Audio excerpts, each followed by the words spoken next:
अस्सलाम वालेकुम दोस्तों, कैसे हैं आप सब। उम्मीद है खैर आफियत से होंगे। चलिए, हम रियाजी पढ़ रहे हैं अभी, मैथमेटिक्स, और इसमें हमने पहले आदात का इल्म ये यूनिट कंप्लीट किया था। उसमें कई सारे सब यूनिट भी थे। अभी हम आदात पर अमल इस यूनिट को शुरू करेंगे। ये हमारा सिलेबस का दूसरा यूनिट है, ठीक है। और इस पर से कई सारे क्वेश्चन पूछे जाते हैं, सवालात पूछे जाते हैं। तकरीबन 10 के करीब सवालात इस पर पूछे जाते हैं, यानी 20 से 25 मार्क का जो है 20-25 मार्क का इस पर से आता है, ठीक है। तो हम देखते हैं पहले कि आदात पर अमल इसके सब यूनिट क्या है, और उसमें से फिर हम एक सब यूनिट को लेकर आज आगे समझने की कोशिश करेंगे, ठीक है। तो इसको देखो, यहाँ पर जो है कितने यूनिट है, 3 और 3 6 7 सब यूनिट है, ठीक है। पहला कौन सा है, तकसीम पजीरी। दूसरा मीम जाल अलिफ मुश्तरिक ज़ुअज़ाफ़ अक्ल और मुश्तरिक आद आज़म। मुरब्बा जज़रुल मुरब्बा मकब जज़रुल मकब अशरी कसरे और कारोबारी कसरे। कुव्वत नुमा निस्बत तनासुब और तगय्युर, और आखिरी इसका सब यूनिट रहेगा औसत। तो हम ये सब यूनिट को कंप्लीट करेंगे। एक एक वीडियो में एक एक टॉपिक हम लेंगे। पहला जो रहेगा वो तकसीम पजीरी रहेगा, और जो हमारा इस हफ्ते फिर जो टेस्ट होगा ऑनलाइन टेस्ट, वो इन्हीं 7 यूनिट पर रहेगा, सब यूनिट पर रहेगा, ठीक है। तो हम एक एक को लेते हैं, ठीक है। तकसीम पजीरी, इसको डिविजिबिलिटी भी कहते हैं, इंग्लिश में इसको क्या कहते हैं, डिविजिबिलिटी इसको कहते हैं, तकसीम पजीरी।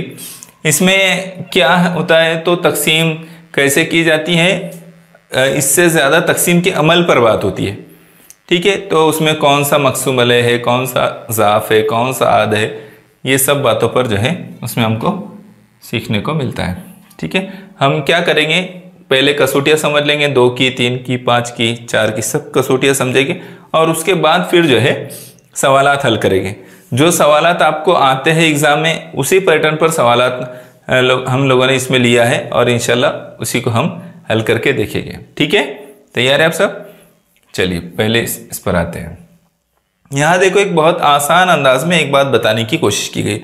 वो बात कौन सी है, इधर देखो। तकसीम का अमल करते वक्त बाकी सिफर आता है तो मकसूम को तकसीम पजीर ज़ाफ़ कहते हैं। क्या कहते हैं, ज़ाफ़, और मकसूम अलैह को आद कहते हैं। 2 बातें अक्सर स्टूडेंट को समझ में नहीं आती, वो क्या है, ज़ाफ़ और आद। आद और ज़ाफ़ के दरमियान में क्या फ़र्क है वो समझ लीजिए। ज़ाफ़ किसको बोलेंगे, जो तकसीम पजीर है ना, उसको क्या बोलेंगे, ज़ाफ़ बोलेंगे। और आद किसको बोले, मकसूम अलैह। तो अब यहाँ पर देखो, मकसूम अलैह क्या है और ज़ाफ़ क्या है, मैं वो दोनों आपको समझाता हूँ। ये देखो, यहाँ मकसूम 42 को ज़ाफ़ और तकसीम पजीर 6। 42 को ज़ाफ़ भी कहेंगे और तकसीम पजीर भी कहेंगे, और 6 क्या है, वो आद है। कैसे, अगर हम जो है 42 को यहाँ लिख लेंगे, 42 क्या है, ज़ाफ़ है, और 6 क्या है, उसका आद है, यानी इससे वो तकसीम होता है। 6 से तकसीम होने पर अगर सिफर बच जाएगा तो इसका मतलब यह है कि ये इसका ज़ाफ़ है और ये इसका आद है, ठीक है। ये एक दूसरे से इनका ये ताल्लुक है जो यहाँ पर लिखा है। ये क्या कहलाएगा, ज़ाफ़, और ये क्या कहलाएगा, आद। क्या कहलाएगा, आद। 6 का ज़ाफ़ 42 और 42 का आद 6। बात समझ में आ रही है। देखो, यहाँ तकसीम का अमल करके बताया गया है। 6 से 42 को तकसीम करना है, तो क्या किए, 6 साते 42, 0 0 बच गए। इसका मतलब जब बाकी 0 रहता है तो तकसीम मुकम्मल हो जाती है, और मुकम्मल तकसीम होना ही ज़रूरी है तकसीम पजीरी की कसौटी को समझने के लिए, ठीक है। तो क्या बचा, खारिजी किस्मत 7 आया, इसकी अभी हमको ज़रूरत नहीं है, ठीक है। खारिजी किस्मत की अभी हमको ज़रूरत नहीं है, हमको 3 ही चीज़ें देखना है। बाकी क्या बच रहा है, तो बाकी हम 0 बचना चाहिए। मकसूम क्या है, जिसे हम ज़ाफ़ कहते हैं और मकसूम भी कहते हैं और तकसीम पजीर भी कहते हैं, वो क्या है, 42 है। और मकसूम अलैह आद क्या है, 6 है, ठीक है। बात समझ में आ रही है। मकसूम अलैह, मकसूम और बाकी, ये तीनों बातें यहाँ पर हमने समझे। ज़ाफ़ किसको बोलते हैं, मेरा ख्याल है आपने अभी समझ लिया होगा उसको, और आद किसे कहते हैं ये समझ लिया होगा। अलबत्ता 42 के आद सिर्फ 6 नहीं है, इससे ज़्यादा है उसके आद। मैं बताता हूँ कितने आद होते हैं उसके, कौन कौन से होते हैं। 42 के आद की अगर बात करें हम, तो 42 के जो है कितने आद होंगे, तो 42 1 से तकसीम होगा, 2 से भी तकसीम होगा, 3 से भी तकसीम होगा, है ना। फिर कितने से तकसीम होगा, 21 से तकसीम होगा, 6 से भी तकसीम होगा, 6, 21, 21 दूनी 42, है ना। इस तरह से इसके मुख्तलिफ आद निकलेंगे। 7 से भी तकसीम होगा, 7 छक्के 42, ठीक है। तो जिनसे वो तकसीम होगा वो उसके आद हो गए। ये क्या है, आद। और इन सबका ये क्या है, ज़ाफ है ना, ज़ाफ। बात समझ में आई। देखो 64 इस अदद के आद, ये सब इसके आद है। 13 से तकसीम पजीर अज़ाफ आदाद 13, 26, 39, यानी ये कि इसमें जो है ये सब उसके ज़ाफ कहलाएंगे। ये सब जो है 13 से तकसीम होते हैं। 13 भी उसका ज़ाफ कहलाएंगे, 26 भी। 13 जो है 13 से तकसीम होने वाले, 13 भी तकसीम हो जाए, 13 कम 13, 13 दूनी 26, 13 तीन 39, 39, है ना, ठीक है। इसी तरह से 64 इन सब से तकसीम होगा। बात समझ में आ रही है, अज़ाब समझ में आ गया और हमने इसको भी समझ ली, ठीक है ना। चलिए बात आगे बढ़ाते हैं। चलिए आगे किस पर देखें, 2 की तकसीम पजीरी की कसौटी। अब यहाँ से कसौटियाँ शुरू हो रही है। 2 की तकसीम पजीरी की कसौटी, 3 की, 4 की, 5 की, इस तरह से हम समझेंगे। अब 2 से तकसीम होने वाले आदाद कौन से होते हैं, हम कैसे पहचान सकते हैं। जब बहुत सारे आदाद हमारे सामने आ जाए, तो हम बड़े बड़े आदाद हमारे सामने आ जाए, तो अब वहाँ हम तकसीम करते जाएंगे क्या, नहीं तकसीम करेंगे। ऐसा करने की कोशिश करेंगे, तकसीम करके 0 बाकी बच रहा है कि ये देखने की कोशिश करेंगे तो बहुत लंबा प्रोसेस हो जाएगा। तो कुछ कसौटियाँ है उसकी, जिस पर आसानी से पहचाना जा सकता है कि कौन सा अदद 2 से तकसीम हो सकता है और कौन सा नहीं हो सकता, कौन सा अदद 2 से तकसीम पजीरी की कसौटी में शामिल है और कौन सा नहीं है। देखो यहाँ पर एक आसान तरीका उसका क्या है कि जिस अदद के इकाई के मकाम पर 0, 2, 4, 6 या 8 इनमें से कोई भी आएगा, इनमें से कोई भी हिस्सा आएगा, तो इसका मतलब यह है कि वो अदद 2 से तकसीम पजीर है। कोई भी अदद जिसके इकाई के मकाम पर 0 या फिर 2 या फिर 4 या फिर 6 या फिर 8 अगर आएगा, तो वो अदद 2 से तकसीम पजीर है, ये माना जाएगा, ठीक है। चलिए वो 2 से तकसीम हो जाता है और बाकी में 0 बचता है। मिसालें दी गई हैं यहाँ पर उसकी, ये सब आदाद 2 से तकसीम पजीर है। ये जितनी 5 मिसालें दी गई है ये सब 2 से तकसीम पजीर है। 6 भी 2 से, ये 6 जो है इसमें आया है, इसलिए ये पूरा अदद 2 से तकसीम हो जाएगा, बाकी 0 बचेगा। आप हल करके देख सकते हैं।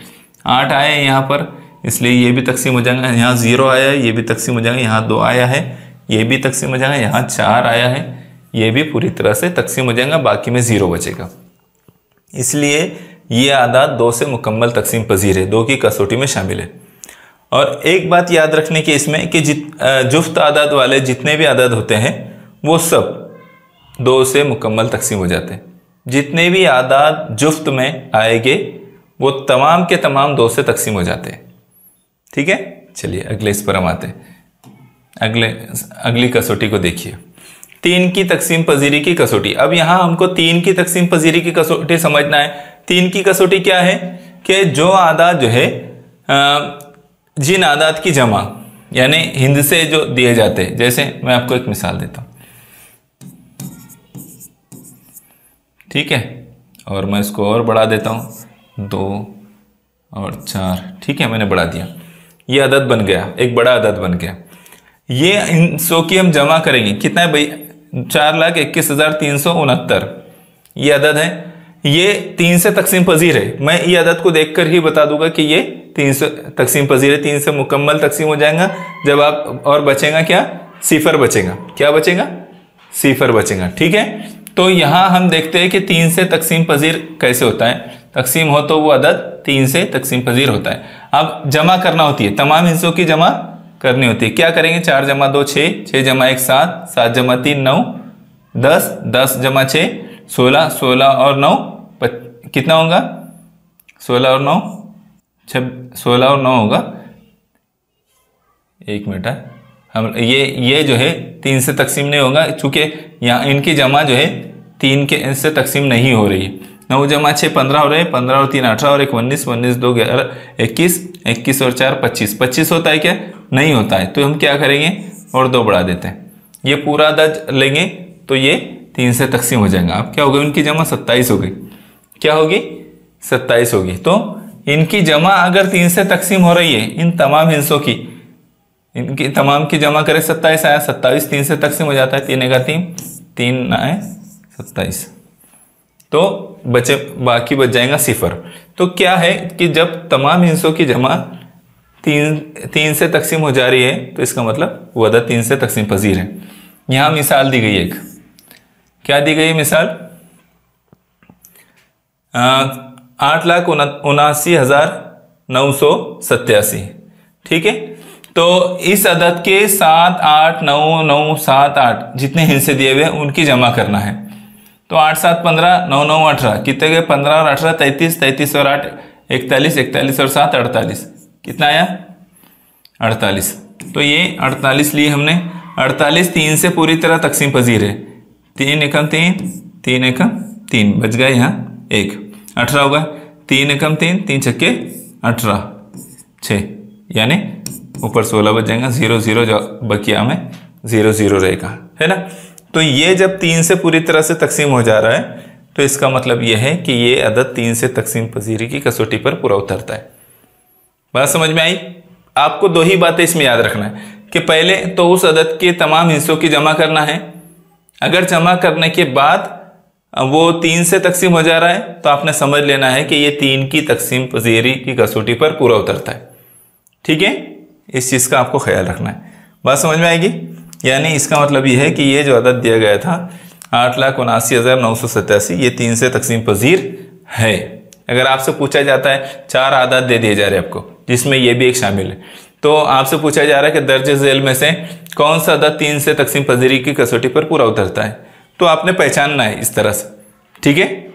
चलिए हाँ, इसके आगे की अगली कसौटी देखिए, 5 की तकसीम पजीरी की कसौटी, ठीक है। जो अहम है पहले हम वो ले रहे हैं, बाद में फिर इंशाल्लाह दूसरी कसौटियों पर भी बात करेंगे। 5 की कसौटी बहुत आसान है। अगर किसी भी अदद के इकाई के मकाम पर 0 आ रहा है या फिर 5 आ रहा है तो समझ लेना है कि वो 5 से पूरी तरह तकसीम हो जाएगा। क्या होगा, 5 से पूरी तरह से तकसीम हो जाएगा, ठीक है। तो कोई भी एक आदद लो आप, 5,700,270, ठीक है, 5,270, तो यहाँ 0 आया, ये 5 से पूरी तरह तकसीम हो जाएगा। आप बोलो कोई भी अदद, हाँ बोलो, हाँ 58,000, बोलो 455, ठीक है। तो ये भी 5 से तकसीम हो जाएगा। इकाई के मुकाम पर 5 आया है ना तो तकसीम हो जाएगा, 0 आएगा तो भी तकसीम हो जाएगा। तो ये आसान बात है। जब आपके सामने कोई भी अदद आए और उसके इकाई के मकाम पर आपको 0 या फिर 5 दिखे तो आपने समझ लेना कि ये 5 से मुकम्मल तकसीम पजीर है, बकिया में 0 बचेगा, यानी 5 की तकसीम पजीरी की कसौटी पर उतरता है, ठीक है। चलिए अगले इस पर आए कि इसको और तफसील में जाने की ज़रूरत है।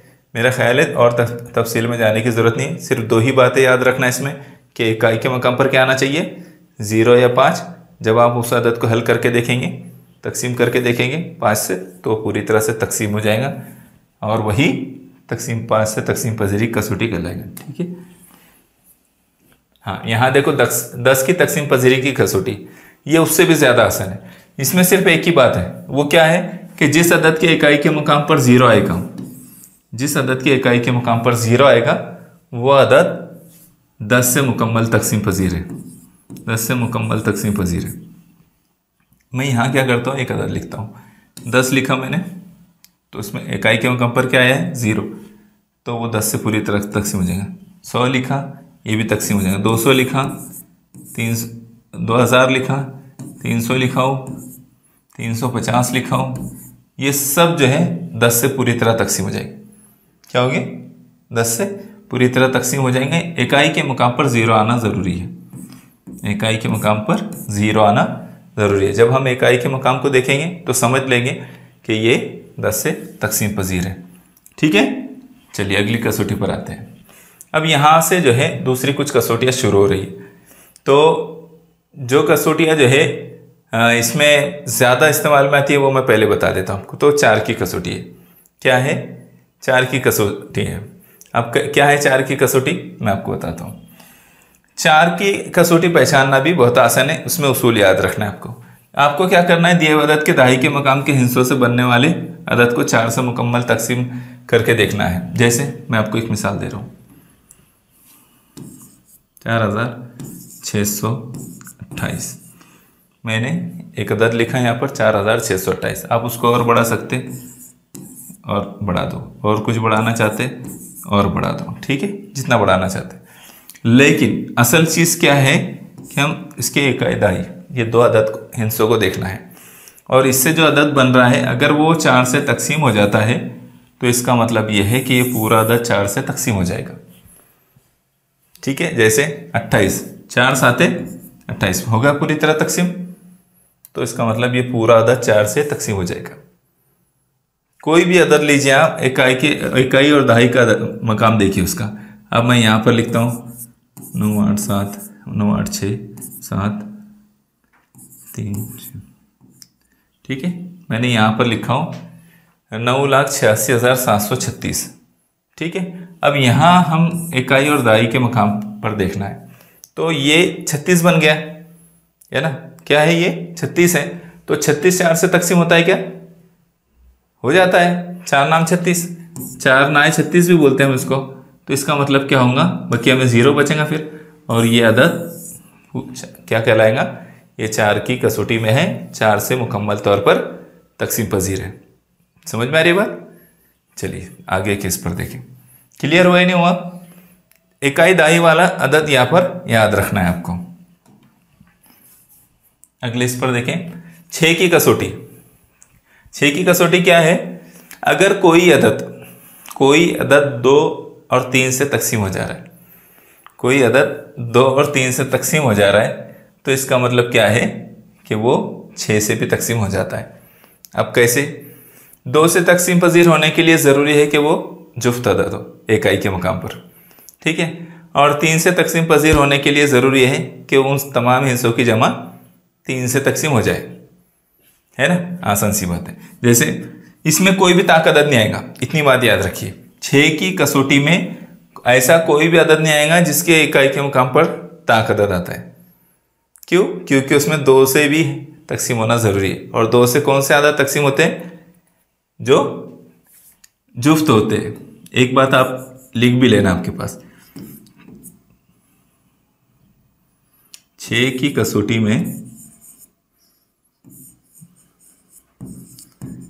में कोई भी ताक अदद शामिल नहीं होता। अदद शामिल नहीं होता। क्यों शामिल नहीं होता, उसकी वजह आपको मैंने बताया हो कि वो 2 से तकसीम पजीर होना ज़रूरी है, और 2 से तकसीम पजीर होने वाले अदद जुफ्त अदद होते हैं। ताक होता है कि कोई भी नहीं होता। अब मैं यहाँ कोई भी एक अदद लिखता हूँ, ठीक है, 8, ये मैंने अदद लिखा हूँ, ठीक है, मैंने यहाँ पर एक बड़ा अदद लिखा हो। अब हमको क्या करना है, पहले ये 6 से तकसीम होगा क्या देखना है। तो हम क्या करेंगे, 8 और 3 11, 11 और 1 12, 12 और 4 16, 16 और 6 कितने हो गए, 22, 22 और 8 30, है ना, 22 और 8 कितने, 30। फिर से एक बार जमा करके देख लिया, 8 और 6 14, 14 और 4 18, 18 और 1 19, 19 और 3 22, 22 और 8 कितने हो गए, 30। इनकी जमा 30 हो रही है। 30 3 से तकसीम होता है क्या, बिल्कुल हो जाता है, 3 दाएं 30 मुकम्मल तकसीम हो जाता है। और फिर ये 2 से भी तकसीम पजीर है, क्यों, क्योंकि इकाई के मकाम पर 8 आया है। इसका मतलब ये है कि ये जो अदद है ये 2 से और 3 से मुकम्मल तकसीम होता है, इसलिए 6 से भी मुकम्मल तौर पर तकसीम हो जाएगा। समझ में आया? समझ रहे कि नहीं? ठीक है, तो ये याद रखना है कि 6 की कसौटी के लिए 2 और 3 की कसौटी पर उसका पूरा उतरना ज़रूरी है। आप कोई भी अदद रख कर देखिए, ऐसा वो दोनों उसूल पर फिट बैठता है अगर, तो वो 6 से भी तकसीम हो जाएगा। आप इस अदद को 6 से भी तकसीम करके देखिए, यहाँ रखिए उस अदद को और 6 से तकसीम करके देखिए, बकिया में 0 0 बचेगा। ठीक है ना? चलिए अगले इस पर हम आते हैं, 9 की कसौटी। हाँ, 9 की कसौटी ये बहुत अच्छी कसौटी है। दिए हुए अदद के तमाम हिस्सों का मजमुआ 9 से तकसीम पजीर हो तो वो अदद 9 से तकसीम पजीर होता है, 9 की कसौटी में शामिल होता है। अब जैसे 3 का उसूल है, सेम 9 का उसूल है। जैसे 3 के उसूल में तमाम हिस्सों की जमा 3 से तकसीम होना चाहिए, वैसे ही 9 की कसौटी में तमाम हिस्सों की जमा 9 से तकसीम होना चाहिए। तो आप क्या करते हैं, हम एक मिसाल लेते हैं, ठीक है। मैंने इतने आदत हिंद से लिया हूँ, इसको हम क्या करते हैं, जमा करके देखेंगे। 3 और 4 7, 7 5 12, 12 6 18, 18 7 25, 25 8, 33, 33 9 42, 33 और 9 कितने होंगे, 42 होंगे। तो 42 इसमें आता है क्या, तो हम क्या करेंगे और बढ़ा देते, 45 कर देते उसको, ठीक है। ये आदत हो गए। ये आदत जो है इसकी जमा क्या हो रही है, 45, क्या हो रही है, 45। तो 45 9 से तकसीम पजीर है। इन सब हिस्सों की जमा कितनी हो रही है, 45। तो 45 जो है ये कितना बड़ा आदत है, ये देख लो, इकाई दाई सैकड़ा, एक कॉमा लगाया, यहाँ कॉमा लगाया, यहाँ कॉमा लगाया, इकाई दाई सैकड़ा, 1000 10,000, लाख 10 लाख, करोड़ 10 करोड़, 98 करोड़ 76 लाख 54,312। इसका मतलब यह है कि इतना बड़ा अदद भी अगर आ रहा है और उसके तमाम हिस्सों की जमा अगर 9 से तकसीम हो जा रही है, 9 से तकसीम हो जा रही है, 9 एकम 9, 9 पंजे 45, भाई क्या है 0 0, तो वो 9 की कसौटी पर है, 9 से तकसीम पजीर है। वो क्या है, 9 से तकसीम पजीर है, ठीक है। बात समझ में आ रही, 9 का ज़ाफ है मतलब वो, ठीक है। चलो अगले इस पर आते हैं।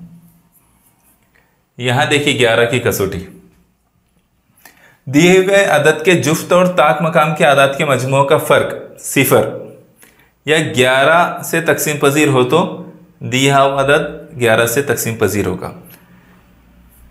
इसमें क्या करना पड़ता है, हमको चेक करना पड़ेगा, हमको कोई मिसाल लेकर चेक करना पड़ेगा। तो मैं क्या करता हूं, आप इसको समझिए, मैं इसको एक मिसाल देता हूं आपको, ठीक है। 11 से तकसीम पजीर के लिए क्या, इसमें 2 कंडीशन है। अगर इकाई मतलब ताक और जुफ्त आदात का फर्क जो है के मजमुए का फर्क 0 आ रहा है या 11 से तकसीम पजीर अगर हो तो वो 11 से होगा। जैसे 6 7 8 3 7 6, ठीक है, इतना ले लिया हमने। अभी ये अदद जो है कितना है, 66,89,376। अभी हमको चेक कर रहे हैं हम सिर्फ जस्ट है, तो हम क्या करते हैं, इसके ताक आदत की पहले जमा करके देखते हैं। ताक आदत क्या है, 7 3 9 और 7, तो 7 जमा 7 14, 14 जमा 3 17, 17 और 9 26, कितना आ गया 26। ये ताक आदत की जमा है ना, की जमा या मजमुआ कहिए इसको, ठीक है। अब हम जुफ्त आदत की देखेंगे। 6 6 और 8 14, 14 और 6 20, ये कम आया, ठीक है। 6 फर्क 6 आएगा, कितना आएगा फर्क 6 फर्क, यानी तफरीक करने पर क्या बचेगा 6। तो इसका मतलब ये है कि 11 से तकसीम पजीर नहीं है। तो हमको क्या करना पड़ेगा, फिर एक अदद में और बढ़ा देता हूँ, यहाँ पर क्या करता हूँ, एक अदद में यहाँ बढ़ा देता हूँ 5, ठीक है। अब इसकी जमा करेंगे तो इसकी जमा क्या आएगा, यहाँ 26 नहीं आएगा, यहाँ 26 नहीं आएगा। अब क्या आएगा यहाँ, उसमें 26 में 5 मिलाए तो 31 आएगा, और 31 में से 20 तफरीक करेंगे जुफ्त आदत की जमा, तो क्या बचेगा, यहाँ 6 नहीं बचेगा, अब यहाँ 11 बचेगा। कितना बचेगा 11। अगर 11 बच रहे तो वो 11 से तकसीम पजीर है। अगर यहाँ 22 बचता था तो वो भी तकसीम पजीर था, यहाँ 33 बचता था वो भी तकसीम पजीर था, यहाँ 44 बचता तो वो भी तकसीम पजीर था। बात समझ में आई। अगर इनका फ़र्क 11 से तकसीम हो जाता है तो इसका मतलब ये है कि वो अदद 11 से तकसीम पजीर है। वो अदद क्या है, 11 से तकसीम पजीर है। अगर उनका फ़र्क 0 आता था, यहाँ भी 31 आ जाता, अगर 31 में से 31 तफरीक कर देंगे तो क्या बचेगा 0, तब भी वो अदद 11 से तकसीम पजीर था। या तो फ़र्क में 0 आना चाहिए उनकी, या फिर क्या आना चाहिए, 11 से तकसीम पजीर होने वाला अदद, ठीक है। बात समझ में आई। चलिए इसमें ताक और जुफ्त आदत की जमा करना है। चलिए अगली इस पर आते हैं। 8 की कसौटी, ठीक है। इसमें क्या है, दिए हुए अदद के सैकड़ा मकाम तक हिस्सों से बनने वाले अदद को 8 से मुकम्मल तकसीम होती हो तो वो 8 से, यानी यहाँ पर हमको कितना भी बड़ा अदद दे दिया जाए, अगर उसके 3 मकाम इकाई दाई सैकड़ा देखो यहाँ पर 8 6 5 4 3 2 ये मैंने लिखा हूँ, ठीक है। अब यहाँ पर ये अदद जो मैंने लिखा हूँ, अगर इसकी ये 3 अदद 3 हिस्से अगर ये 8 से तकसीम हो जा रहे हैं तो इसका मतलब ये है कि ये 8 से तकसीम पजीरी की कसौटी में पूरा उतरेगा। इसको ट्राई करके देखना पड़ेगा। इसको क्या करना पड़ेगा, हमको हल करके देखना पड़ेगा। तो 8 से करेंगे, 8 दूनी 16, 8 तिया 24, 8 चौक 32, 8 पंजे 40, ठीक है। 3 बचेगा, यहाँ 0 बचेगा, ऊपर से 2 उतारेंगे, 8 चौक 32। इसका मतलब ये है कि ये 0 0 बच गए, यानी ये 8 से तकसीम होता है ये अदद पूरा, है ना। तो ये भी तकसीम हो जाएगा। इसका मतलब क्या है कि अगर इसके सैकड़े तक के मकाम वाले आदाद से बनने वाला जो अदद है, अगर ये 8 से तकसीम हो जाता है तो ये पूरा अदद 8 से तकसीम हो जाएगा, 8 से तकसीम पजीरी की कसौटी में शामिल रहेगा। ठीक है, बात समझ में आई। चलिए आगे देखते हैं क्या बचा है। हाँ, तो हम जो है 7 की तकसीम पजीरी की कसौटी को भी अभी समझते हैं। ठीक है, 7 की तकसीम पजीरी की कसौटी क्या है, अभी हमको इसको समझना है। दिए हुए अदद के इकाई के मकाम के हिस्सों की दुगना को बाकी हिस्सों से बनने वाले अदद से तफरीक करे तो फर्क 0 या 7 से तकसीम पजीर हो तो वो अदद 7 से मुकम्मल तकसीम होता है। अब इसको समझने के लिए मिसाल समझना जरूरी है, आसानी से ये भी समझ में आ जाएगा, थोड़ा आपको गौर करना पड़ेगा। ठीक है, तो यहाँ क्या कहा गया है कि दिए हुए अदद के इकाई के मकाम के हिस्सों के दुगना, जैसे मैं मिसाल के तौर पर आपको 105 लिया है। ठीक है, कितना लिया है, तो हम पहले इतनी इंस्ट्रक्शन को समझते हुए दिए हुए अदद के इकाई के मकाम के हिस्सों के दुगना बोले तो इकाई का मकाम पर यहाँ 105 में क्या है, 5 है, तो 5 का दुगना कितना हो गया, 10 हो गया। ठीक है, तो 10 आगे क्या कहा, बाकी हिस्सों से बनने वाले अदद से तफरीक करे तो फर्क 0 या 7 से तकसीम पजीर होना चाहिए। तो यहाँ 10 बना है और ये बाकी जो बचा है 10 है, 5 का दुगना 10 बना, उससे अगर तफरीक कर दे तो 0 आ जाएगा। तो अगर फर्क 0 या ऐसा अदद आ रहा है जो 7 से तकसीम पजीर है तो वो जो है आसानी से 7 की कसौटी में शामिल हो जाता है। ठीक है, बात समझ में आ रही है। इसकी और भी मिसालें समझी जा सकती है। अगर यहाँ कोई ऐसा अदद आ जाता जैसे 7 बच जाता है यहाँ 7, तो तब भी जो है तफरीक करने के बाद अगर 7 बच जाता तब भी इसका मतलब ये था कि वो 7 से तकसीम पजीर है मुकम्मल तौर पर। समझ में आ रहा है, उसकी मैं आगे आपको मिसाल भी दूंगा। तो यहाँ पर जो 105 लिया गया है, 105 के इकाई के मकाम पर जो 5 है उसका जब हम दुगना करते, इकाई के मकाम का दुगना करते हैं तो वो 10 हो जाता है, और बकिया जो हिंदसे है यानी 10, उसमें से जब हम 10 तफरीक करते हैं तो 0 आ जाता है, और 0 अगर आता है तो इसका मतलब ये है कि वो 7 से तकसीम पजीर है। ठीक है, अगली स्लाइड पर आते हैं। यहाँ से सवाल शुरू हो रहे, यहाँ से सवालात को देखिए। झेल का बयान मुकम्मल करने के लिए मुनासिब मुतबादिल मुंतखब कीजिए। 8 से तकसीम पजीर आदात कौन से है, तो कौन से हो गए 8 से तकसीम पजीर आदात। इसमें एक चीज़ का ख्याल रखिए कि 8 से तकसीम पजीर आदात जो है उसके लिए ये बात ज़रूरी नहीं है कि वो 5 से भी तकसीम हो, 6 से भी तकसीम हो और 10 से भी तकसीम हो, ये ज़रूरी नहीं है।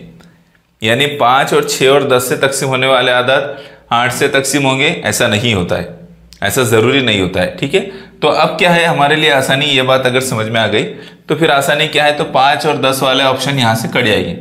ये 5 और 10 वाला ऑप्शन कट जाएगा, 6 वाला ऑप्शन भी कट जाएगा, इसमें 6 शामिल है, तो ये 6 वाला ऑप्शन भी कट जाएगा, इसमें भी 6 शामिल है, ये भी कट जाएगा। 2 और 4 से तकसीम पजीर जो है वो 8 से भी तकसीम पजीर है। क्यों, ऐसा क्यों है, क्योंकि 8 जो है 2 और 4 से तकसीम हो जाता है, 2 से भी तकसीम होता है, 4 से भी तकसीम होता है, तो 2 और 4 से तकसीम होने वाले 8 से भी तकसीम पजीर होते हैं। समझ में आ रहा है, जो 2 से तकसीम होगा, जो 4 से तकसीम होगा, वो 8 से भी तकसीम हो जाएगा। उसके लिए 5 और 10 और 6 इससे तकसीम होना ज़रूरी नहीं है। ठीक है, चलिए झेल के खाके का बगैर मुताला करके सही मुतबादिल पहचानिए। यहाँ एक खाका दिया गया है, उनको सही मुतबादिल पहचानना है। 2 और 3 के सूत्र में सिर्फ मुरक्कब आदाद है। तो 2 और 3 के सुतून में सिर्फ मुरक्कब आदाद है, ऐसा है क्या? मुरक्कब आदाद है क्या सभी? ये 2 और 3 के सुतून में 2 और 3 तो मुफर्रद आदाद है।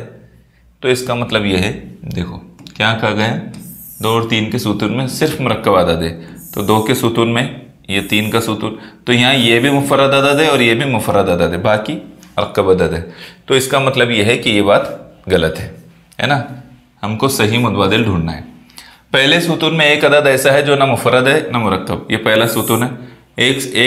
हाँ, तो ये बात सही है कि ये बात क्या है, सही है। एक ऐसा अदद है जो ना मुफर्रद है ना मुरक्कब है, हमने इस पर पहले समझा भी है। पहले सुतून में एक भी मुफर्रद अदद नहीं है, ये बात गलत है। यहाँ 7 मुफर्रद अदद है, 13 मुफर्रद अदद है, ठीक, तो ये गलत हो गया। 5वें सुतून में कुल 6 मुफर्रद अदद है, 5वें सुतून में तो सिर्फ 4 ही अदद है, तो 6 कैसे हो जाएंगे? तो ये भी गलत। इसका मतलब सही जवाब क्या है? तो ये सही जवाब है, ठीक है। सही जवाब क्या है हमारा? तो वो पहले सुतून में एक अदद ऐसा है जो ना मुफर्रद है ना मुरक्कब। समझ में आ रहा है? चलिए अगले सवाल पर आते हैं। किसी आज से उसके तकसीम पजीर अदद के तकसीम करने पर हासिल शुदा बाकी को किस अदद से मुकम्मल तकसीम होती है? यहाँ थोड़ा सा समझने की जरूरत है। मैंने आपसे कई मरतबा कहा है कि जो सवाल दिया जा रहा है, इंस्ट्रक्शन दी जा रही, उसको अच्छे से समझना है। किसी आज से उसके तकसीम पजीर अदद के तकसीम करने पर, तकसीम पजीर अदद कौन सा होता है? जिससे वो मुकम्मल तौर पर तकसीम होता है। कोई भी अदद लीजिए, अगर 7 लिया है तो 7 का तकसीम पजीर अदद क्या है? 7 है, 7 से वो मुकम्मल तकसीम हो जाएगा। या आपने 21 लिया है तो 7 से मुकम्मल तकसीम होने पर क्या बचेगा? हासिल शुदा बाकी को, बाकी क्या रहता है? सिफर बच जाता है। तकसीम किसी भी तकसीम पजीर अदद से अगर किसी याद को अगर तकसीम करते हैं हम तो सिफर ही बचता है। अब क्या है, बाकी क्या बचा है? सिफर। तो क्या कहा आगे? बाकी को किस अदद से मुकम्मल तकसीम होती है, यानी सिफर जो बचेगा उसको किस अदद से मुकम्मल तकसीम होंगी?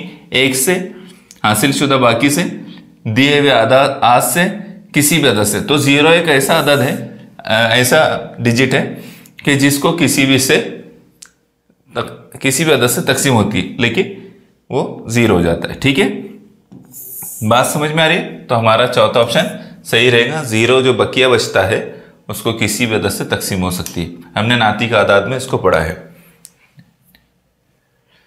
ठीक है। अगले सवाल पर देखिए। यहाँ पर कुछ आदात दिए गए हैं और कहा गया है कि इन तमाम आदात को डेढ़ से मुकम्मल तकसीम होती हैं। किससे तकसीम होती है? 3, 6, 7, 8।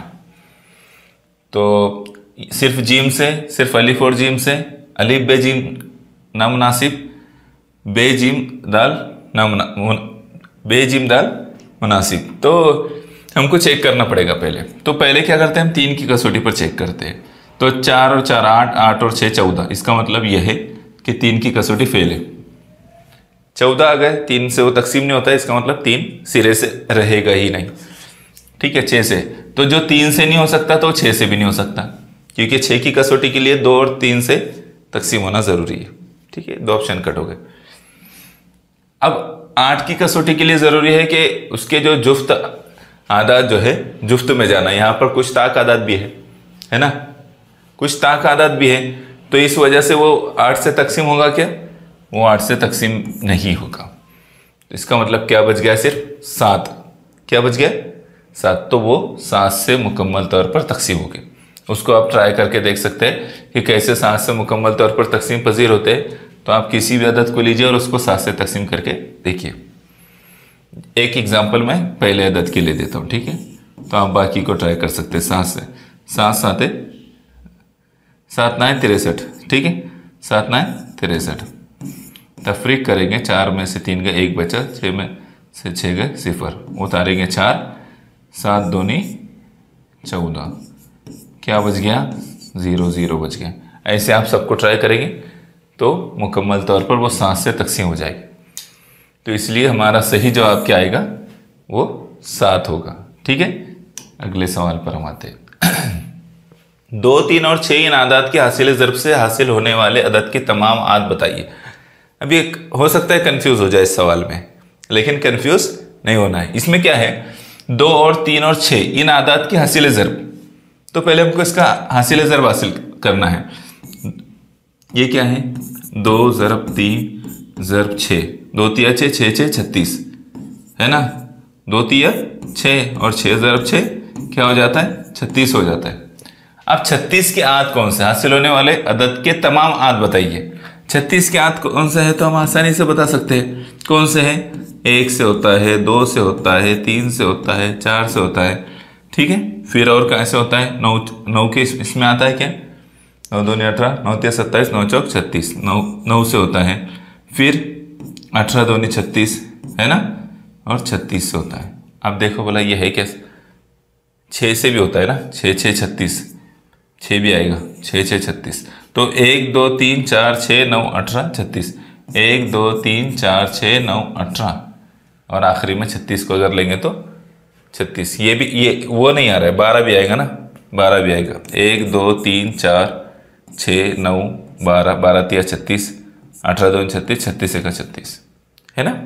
तो इसका मतलब ये है कि हमारा सही जवाब कौन सा है, चौथा है। बात समझ में आई, सिर्फ हासिल ज़रब निकालना था और हमको आद निकालना आता है। आप लोग अच्छे से जानते हैं कि आद किस तरह से निकालते हैं। तो इसका मतलब ये है कि 1 2 3 4 6 9 12 18 36 ये उसके तमाम आद हैं। अधूरे नहीं पूछा इसने, तमाम पूछा है, इसलिए बात को अच्छी तरह से समझना है, ठीक है। अगले सवाल पर आ जाए। झेल में से 7 से मुकम्मल तकसीम होने वाला जुफ्त अदद पहचानिए। अब यहाँ पर चारों ही जुफ्त अदद दिए हैं, अब 7 से तकसीम होने वाला जुफ्त अदद पहचानना है। चलो पहचानो कौन सा होगा 7 से तकसीम होने वाला जुफ्त अदद। पहले अदद को ट्राई करते हैं, ठीक है। तो क्या उसूल है उसका कि 7 की तकसीम पजीरी का उसूल क्या है कि जो इकाई के मकाम पर अदद है उसका दुगना का दुगना करेंगे, तो 4 का दुगना कितना हो जाएगा 8, और बकिया जो हिस्से है उसमें से उसको तफरीक करेंगे, यानी 1261 में से 8 तफरीक करेंगे तो क्या बचेगा 1253, ठीक है। अब क्या करेंगे, इसको चेक करना है हमको। तो 3 का दुगना करेंगे, 3 का दुगना कितना हो जाएगा 6, कितना बचा 125, 125 में से 6 तफरीक करेंगे तो कितना बचा 119, 119 7 के पाड़े में आता है, 7 से मतलब तकसीम होता है, आसानी से हो जाता है ना। करके देख लेते हैं।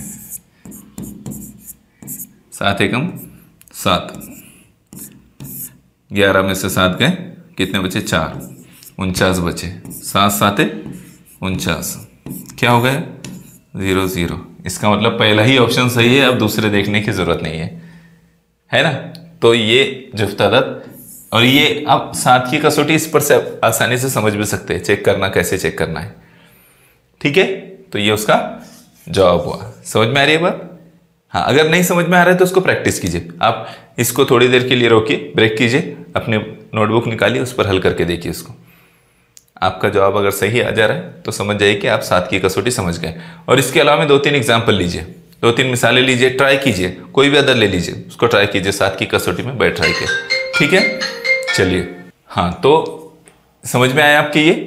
तो इस तरह से आप 7 की कसौटी को भी पहचान सकते हैं। तो यहाँ पर हमारे सवालात खत्म हो गए। उम्मीद करता हूँ कि आपको ये सब अच्छी तरह से समझ में आया होगा और आइंदा में भी आप इंशाल्लाह अच्छी तरह से समझने की कोशिश करेंगे। चलिए, ठीक है, जज़ाकल्लाह खैर।